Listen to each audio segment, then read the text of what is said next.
Sejak serangan Israel ke Gaza, Palestina pada Selasa lalu, lebih dari 700 warga tewas dan 900 lainnya terluka. Mayoritas korban yang terluka adalah anak-anak dan perempuan.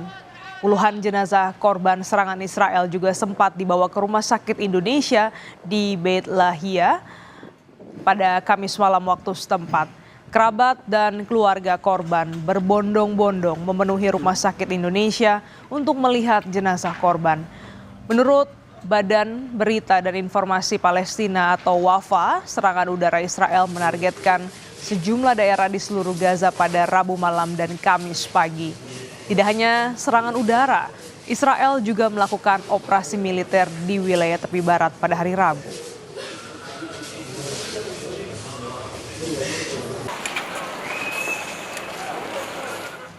Pekerja Perserikatan Bangsa-Bangsa atau PBB juga turut menjadi korban akibat serangan Israel.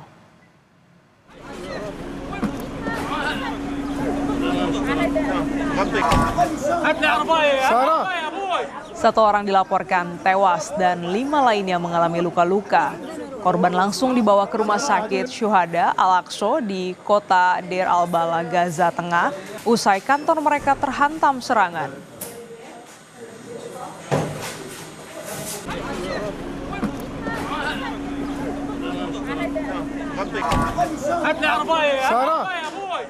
Pasca gencatan senjata Israel kembali serang Gaza, Palestina, akibatnya 710 warga tewas dan 900 lainnya terluka sejak Selasa lalu.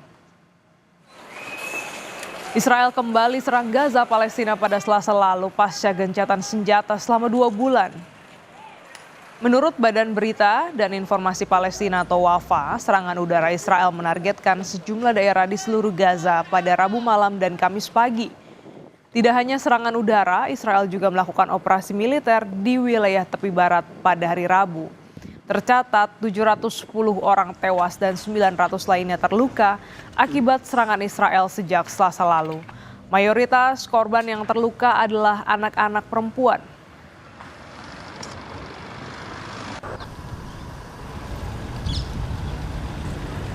Usai serangan kelam awal pekan ini, banyak warga Palestina berbondong-bondong meninggalkan rumah mereka di Jabalia jalur Gaza. Warga berbondong-bondong membawa barang-barang mereka dan pergi menggunakan mobil, truk hingga kuda.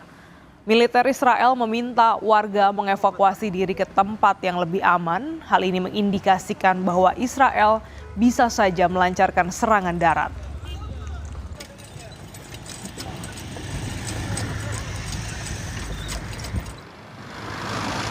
Warga Palestina juga mengungsi dari Khan Yunis di jalur Gaza. Warga berbondong-bondong membawa barang-barang mereka dan pergi menggunakan mobil.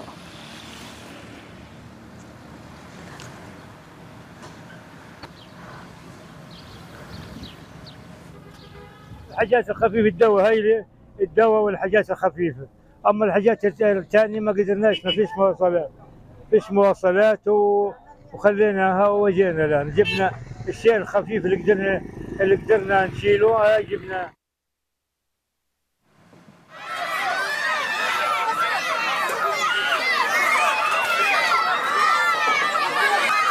Di masa gencatan senjata, warga Gaza, Palestina masih kesulitan pangan. Mereka harus mengantre dan berebutan untuk mendapatkan makanan. Kondisi ini terjadi karena Israel menyetop pasokan makanan dan barang ke Gaza. Padahal saat gencatan senjata yang disepakati pada Januari lalu, bantuan makanan dan kemanusiaan sempat dibolehkan masuk ke Gaza. Kondisi ini miris karena penduduk Gaza sepenuhnya bergantung pada makanan dan bantuan lainnya yang dikirim melalui truk.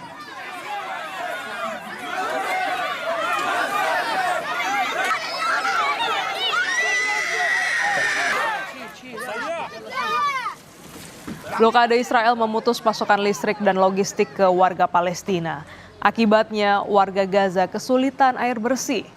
Lembaga PBB untuk membantu anak-anak atau UNICEF memperingatkan bahwa kekurangan air sudah mencapai tingkat kritis karena hanya 1 dari 10 orang di Gaza yang dapat mengakses air minum yang aman.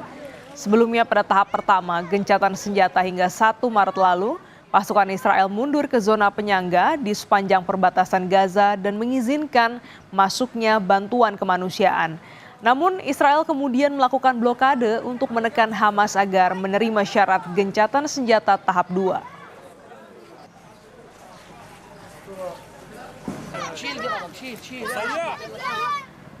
Bulan Ramadan yang mestinya jadi momen hangat untuk berkumpul bersama keluarga di rumah harus dilewati warga Gaza dengan tinggal di antara reruntuhan rumah bangunan. Sementara nyaris tak ada lagi bangunan yang layak digunakan sebagai hunian di Gaza. Akibatnya mereka terpaksa tinggal di jalanan, tenda atau tempat penampungan. Mereka pun menjalani Ramadan dengan rasa kekhawatiran karena kembali dibayangi serangan militer Israel. Jangankan bermimpi bisa melakukan berbagai kebiasaan saat Ramadan seperti berbelanja keperluan Ramadan dan sholat bersama di masjid. Untuk menatap hari esok saja warga Gaza butuh banyak keberanian.